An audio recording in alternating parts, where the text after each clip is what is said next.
Hello guys, most welcome. हम कर रहे हैं कॉर्पोरेट अकाउंटिंग चैप्टर, चल रहा हमारा अमालगमेशन ऑफ अ कंपनी। इस चैप्टर का आज का लेक्चर नंबर सेकंड है। आई होप आपने लेक्चर नंबर फर्स्ट देख लिया होगा, जिसके अंदर हमने अमालगमेशन का मीनिंग देख लिया था और टाइप्स ऑफ अमालगमेशन देख लिए थे, जिसमें अमालगमेशन नेचर ऑफ मर्जर या पुलिंग इंटरेस्ट मेथड और amalgamation in nature of purchase method देखा था। आज हम आगे बढ़ेंगे और आज हमारा मेन जो टॉपिक रहेगा, जो मेन कॉन्सेप्ट रहेगा, वो रहेगा परचेज कंसीडरेशन को कैलकुलेट करना हम सीखेंगे। सबसे पहले देखते हैं भैया ये परचेज कंसीडरेशन होता क्या है। तो देखिए, अमालगमेशन इनके अंदर क्या होता है आपको पता है। मान लेते हैं दो कंपनी है, एक कंपनी है ए लिमिटेड और एक कंपनी है बी लिमिटेड। ठीक है, अब अमालगमेशन में क्या होता है, फॉर एग्जाम्पल के लिए एब्जॉर्प्शन वाला अमालगमेशन है ये। तो इसमें क्या होता है कि भाई ए लिमिटेड जो है ना, ये है आपकी परचेजिंग या परचेजर कंपनी और ये आपकी वेंडर या सेलिंग कंपनी है। ठीक है, इसको हम और क्या बोल सकते हैं, ये है आपकी ट्रांसफरी कंपनी और ये कौन सी है, इसको हम बोलते हैं ट्रांसफरर कंपनी। होगा क्या कि ये कंपनी जो है वो खत्म हो जाएगी और ये इस ए लिमिटेड में पूरा का पूरा बिजनेस इसका ट्रांसफर हो जाएगा। यानी कि जो ए लिमिटेड है वो बी लिमिटेड के पूरे बिजनेस को उसके टेक ओवर कर लेती है। उसकी पूरी की पूरी एसेट्स, उसकी लायबिलिटीज, ये सब कुछ क्या कर लिया जाता है, टेक ओवर कर लिया जाता है। यानी कि बी लिमिटेड का पूरा बिजनेस ए लिमिटेड में आ जाएगा, यही होता है। ठीक है, तो बी लिमिटेड के भी तो भैया शेयर होल्डर होंगे, यानी कि बी लिमिटेड के भी तो ओनर होंगे, मालिक होंगे। तो वो क्या अपना पूरा बिजनेस, भाई ये बी लिमिटेड जो है उसके शेयर होल्डर उसके ओनर का बिजनेस है। तो बी लिमिटेड के जो ओनर है, शेयर होल्डर है, वो इसका अपना पूरा बिजनेस ए लिमिटेड को सौंप रहे हैं, पूरा बिजनेस ही उसको दे रहे हैं और इसके बदले में इनको कुछ नहीं मिलेगा। भैया अगर कुछ नहीं मिलेगा तो कोई भी अपना बिजनेस किसी और को क्यों देगा। आपका कोई बिजनेस है पूरा सेट किया हुआ है, आप किसी को बेचोगे तो ऐसे बेच दोगे नहीं, उसके बदले में आप क्या लोगे, कंसिडरेशन लोगे। That is called purchase consideration. तो जो ए लिमिटेड है, जो परचेजिंग कंपनी है, वो सेलिंग कंपनी की जब पूरी एसेट और लायबिलिटी को टेक ओवर कर लेती है, तो जो वेंडर कंपनी है, ट्रांसफरर कंपनी है, जो सेलिंग कंपनी है, उसके शेयर होल्डर या उसके ऑनर को ए लिमिटेड को पेमेंट करना पड़ेगा कुछ ना कुछ consideration. That is called purchase consideration. Short में इसको पीसी बोलते हैं। क्या बोलते हैं, पीसी। प्रियंका चोपड़ा नहीं है, ये परचेज कंसिडरेशन है। ओके, ठीक है। सो ये परचेज कंसिडरेशन जो है ना, इसकी कैलकुलेशन कैसे होगी। इस परचेज कंसिडरेशन को कैलकुलेट करने के जो मेथड्स हैं वो आज के लेक्चर में हम सीखेंगे। टोटल 4 मेथड है। ठीक है, तो चलिए हम स्टार्ट करते हैं। कौन कौन से हैं, नेट एसेट मेथड है, पेमेंट मेथड है, इंट्रिंसिक वैल्यू मेथड है। आइए मैं आपको या नोट से उसको पढ़ा देता हूं, टाइम बचेगा हमारा, सब कुछ लिखा हुआ है उसके अंदर। सो आइए हम चलते हैं सीधा परचेज कंसिडरेशन पर। परचेज कंसिडरेशन तो क्या होता है, परचेज कंसिडरेशन देखो थोड़ा यहां पर जो लिखा हुआ है उसको पढ़ ही लेते हैं, बढ़िया रहेगा। So amount paid by purchasing company, यानी कि ए लिमिटेड जो मैंने एग्जांपल दिया था, to share holder of vendor company, यानी कि जो बी लिमिटेड है, बी लिमिटेड के जो शेयर होल्डर है उनको ए लिमिटेड जो पेमेंट कर रही है, यानी कि परचेजिंग कंपनी जो सेलिंग कंपनी है उनके शेयर होल्डर को जो कुछ भी अमाउंट हो या कुछ भी पेमेंट करती है, that is called purchase consideration. Purchase consideration calculate करने की मैंने अभी आपको मेथड बोला था ना, इसमें फर्स्ट कौन सा, नेट एसेट मेथड, यानी कि एसेट्स के बेसिस पर कैलकुलेट किया जाएगा परचेज कंसिडरेशन। बहुत सिंपल फॉर्मूला होता है इसका। टोटल एसेट ले लो जो ए लिमिटेड जो है टेक ओवर कर रही है, उसमें से external liability of B limited less कर दो, तो आपका परचेज कंसिडरेशन आ जाएगा। अभी मैं समझाऊंगा। नेट पेमेंट मेथड में आप एसेट लायबिलिटी वगैरह से नहीं निकालते हैं, सिर्फ ये देखो कि ए लिमिटेड बी लिमिटेड के शेयर होल्डर को पेमेंट जो कर रही है वो कैसे कर रही है। बी लिमिटेड के जो शेयर होल्डर है, क्या ए लिमिटेड उनको पैसा दे रही है, क्या ए लिमिटेड बी लिमिटेड के शेयर होल्डर्स को अपने शेयर्स दे रही है, नहीं कि ए लिमिटेड बी लिमिटेड के शेयर होल्डर को जो कि कंपनी खत्म हो जाएगी उनको ए लिमिटेड अपने शेयर्स, अपने डिबेंचर्स, अपने प्रेफरेंशियल्स दे रही है। That is called payment method. Lump sum method में एक साथ अमाउंट दिया होगा क्वेश्चन के अंदर, और इंट्रिंसिक वैल्यू मेथड में शेयर एक्सचेंज मेथड भी बोलते हैं, इसमें हम इंट्रिंसिक वैल्यू कैलकुलेट करके जो परचेज कंसिडरेशन है वो कैलकुलेट करते हैं। तो आज के लेक्चर के अंदर हम फर्स्ट स्टार्ट करते हैं नेट एसेट मेथड, फिर टाइम बचेगा तो नेट पेमेंट मेथड भी मैं आपको करवा दूंगा, दो तो आज कर ही लेंगे। तो सबसे फर्स्ट आ जाता है हमारा net asset method. Net asset method में हम क्या करेंगे, सबसे पहले देख तो समझते हैं नेट एसेट का मतलब क्या होता है। नेट एसेट्स का मतलब होता है एसेट, नेट एसेट का मतलब होता है जो एसेट्स है, जो एसेट्स है उसमें से लायबिलिटीज जो टेक ओवर कर रहे हैं वो लेस कर दो, तो आपके सामने जो नेट एसेट आ जाएगी that is called purchase consideration होगा वो आपका। यहां पर जैसे मैंने आपको एक एग्जांपल दिया था, देखिए यहां पर बोर्ड पर, यहां देखिए एक सेकेंड, हाँ जी। तो इसमें ये देखो एसेट एंड लायबिलिटी ले रहे हैं, टेक ओवर कर रहे हैं, तो जो एसेट और लायबिलिटी टेक ओवर कर रहे हैं तो एसेट्स में से जो लायबिलिटी है वो लेस कर दो।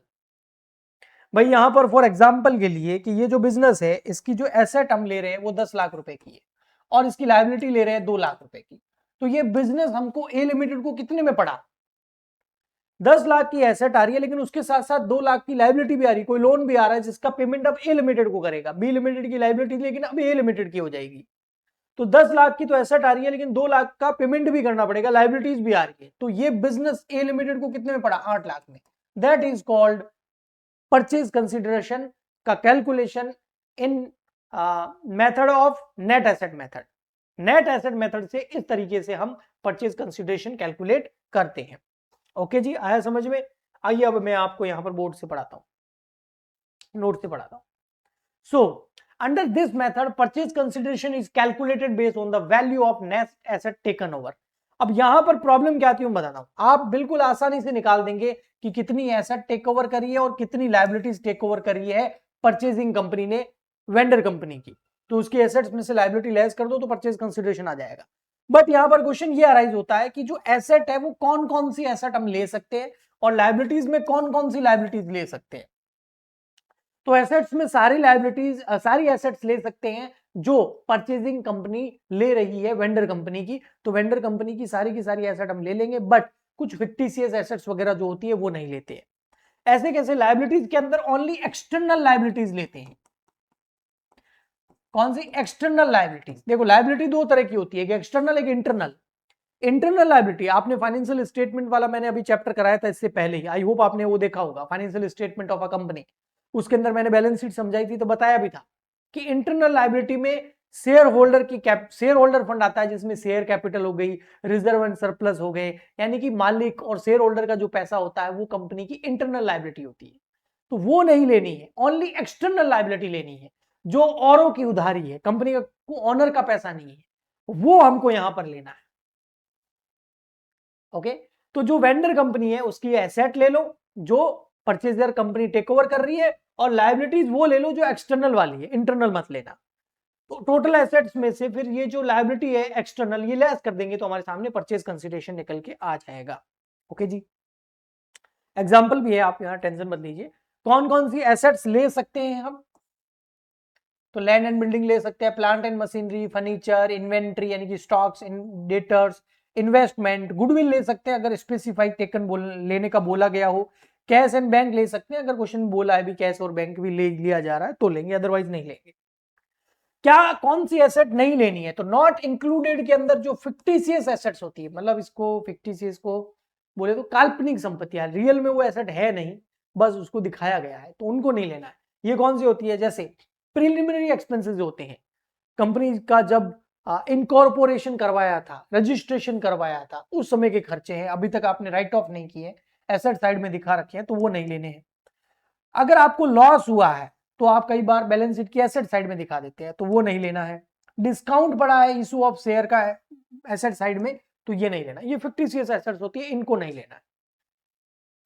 ठीक है सर, लायबिलिटीज में क्या लेना है, जो एक्सटर्नल लायबिलिटीज है वो लेनी है। एक्सटर्नल में जैसे क्रेडिटर्स आ गए, बिल्स पेबल आ गए, डिवेंचर्स आ गए, आउटस्टैंडिंग एक्सपेंसेस आ गए, ये सारे लेने हैं।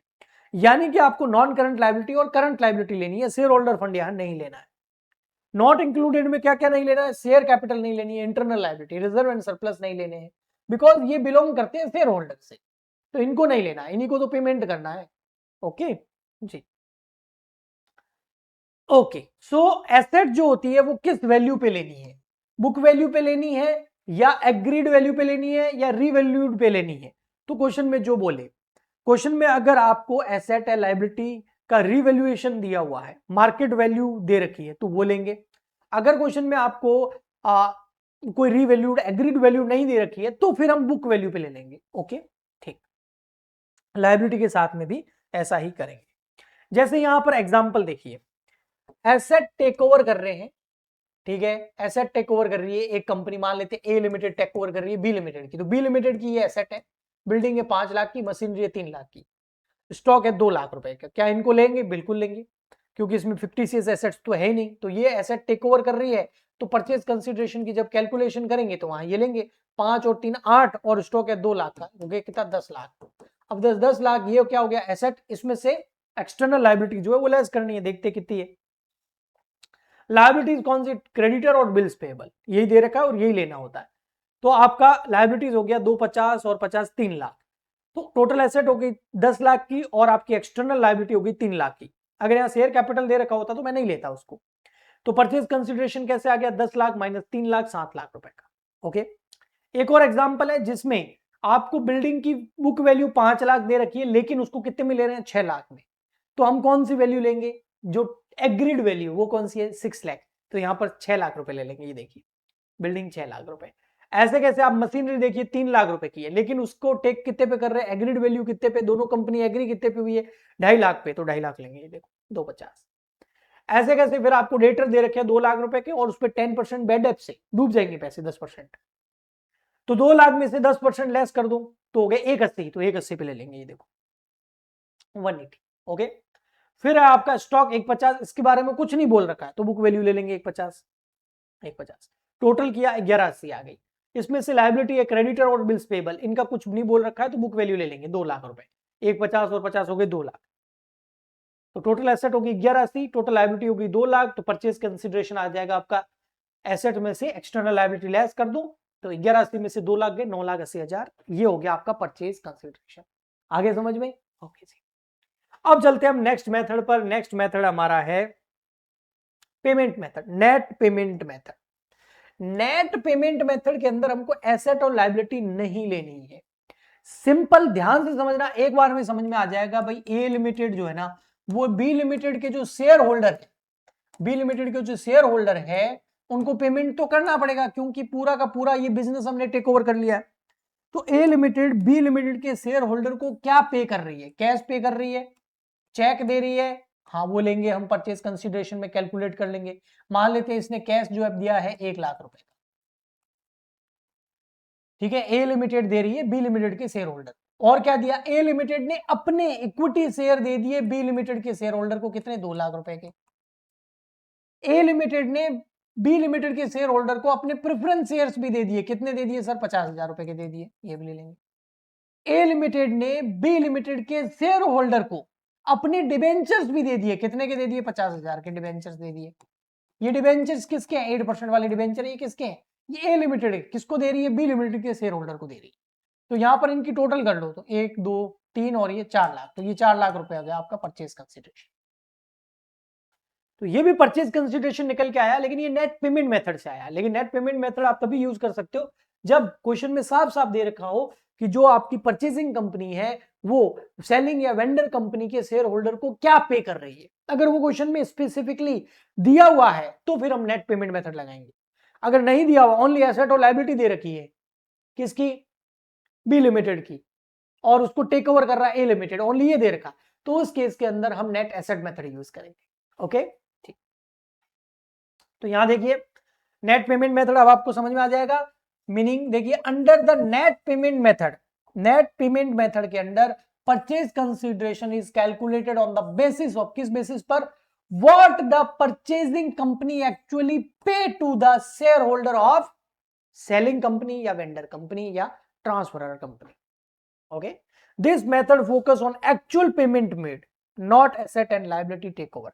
Asset and liability take over पे नहीं होगा। एक्चुअल में जो परचेजिंग कंपनी है उसने वेंडर कंपनी के शेयर होल्डर को क्या पे किया है। ओके, तो इसमें बहुत सिंपल है इसको निकालना कि भैया जो वेंडर कंपनी है, जो सेलिंग कंपनी है, उनके शेयर होल्डर को परचेजिंग कंपनी अपने इक्विटी शेयर कितने दे रही है, प्रेफरेंस शेयर्स कितने दे रही है। ये लेकिन ओनली उसके शेयर होल्डर को देना है। अब ध्यान से समझना, मैंने कभी ये नहीं बोला कि जो वेंडर कंपनी है, जो बी लिमिटेड है, जो सेलिंग कंपनी है, उनके डिबेंचर होल्डर्स को नहीं दे रहे हैं, उसके शेयर होल्डर को। और शेयर होल्डर में इक्विटी और प्रेफरेंस दोनों आ गए। अब बी लिमिटेड की इक्विटी और प्रेफरेंस शेयर को ए लिमिटेड कैश भी दे सकती है, अपने इक्विटी शेयर भी दे सकती है, अपने प्रेफरेंस शेयर्स भी दे सकती है, और अपने डिबेंचर्स भी दे सकती है। ओके, ठीक, क्लियर?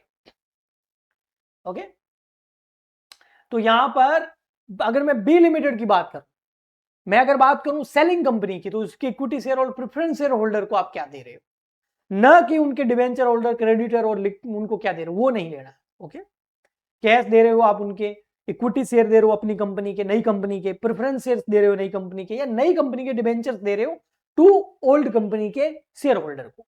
ओके, ठीक है जी। जैसे यहां पर आप देखोगे ये क्वेश्चन है, यहां पर देखिए, परचेजिंग कंपनी एग्रीड टू पे share holder of selling company या वेंडर कंपनी। जो सेलिंग कंपनी के शेयर होल्डर है उनको परचेजिंग कंपनी क्या क्या दे रही है, एक तो दे रही है भैया इनके शेयर होल्डर को कैश 2 लाख रुपए का, एक इनके शेयर होल्डर को, है ना, सेलिंग कंपनी के शेयर, इक्विटी या प्रेफरेंस शेयर होल्डर जो भी है उनको परचेजिंग कंपनी अपने इक्विटी शेयर दे रही है 5 लाख रुपए के, प्रेफरेंस शेयर दे रही है 1 लाख रुपए के। इनकी तीनों की टोटल कर लो, 5 और 2 7 और 1 8 लाख। तो परचेजिंग कंपनी ने 8 लाख रुपए का लगभग पेमेंट किया है सेलिंग कंपनी। तो ये हो गया परचेज कंसिडरेशन। उसमें से कैश भी है, इक्विटी शेयर भी है, प्रेफरेंस शेयर भी है। इसका मतलब सर ये हो जाएगा ना, जो सेलिंग कंपनी है, जो वेंडर कंपनी है, जैसे हमारे बी लिमिटेड एग्जांपल में थी, उसके जो शेयर होल्डर होंगे, हाँ, अब वो परचेजिंग कंपनी के शेयर होल्डर बन जाएंगे, बिल्कुल बन जाएंगे। ओके जी, ठीक है जी। ओके, सो ये 2 मेथड हमने कर लिए हैं। आप देखोगे तो यार डिफरेंस भी है दोनों में। क्या है हमारे नेट एसेट मेथड में और नेट पेमेंट मेथड में? नेट एसेट मेथड बेस होता है एसेट और लायबिलिटी पर, नेट पेमेंट मेथड बेस होता है एक्चुअल पेमेंट पर। नेट एसेट मेथड पर फोकस किया जाता है ना, वो क्या टेक ओवर कर रही है purchasing company from selling company, उस पे। नेट पेमेंट मेथड पर फोकस होता है कि जो परचेजिंग कंपनी है वो सेलिंग कंपनी के शेयर होल्डर को क्या पे कर रही है। लायबिलिटी इसमें कंसीडर की जाती है, इसमें कंसीडर नहीं की जाती है। ओके जी, ठीक है। सो ये हो गए हमारे 2 मेथड परचेज कंसीडरेशन के। नेक्स्ट लेक्चर के अंदर हम आगे वाले 2 मेथड करके इस चैप्टर को कर देंगे, इस कॉन्सेप्ट को, परचेज कंसीडरेशन के कॉन्सेप्ट को कंप्लीट कर देंगे। चैप्टर में तो अभी टाइम लगेगा और लेक्चर्स आएंगे। सो आई होप आपको अच्छे से समझ में आ गया होगा। चैनल को सब्सक्राइब कर लो ताकि नेक्स्ट लेक्चर आपको फटाफट से मिल जाए। हम मिलते हैं नेक्स्ट लेक्चर में। आज के लिए इतना ही, तब तक के लिए goodbye and thank you.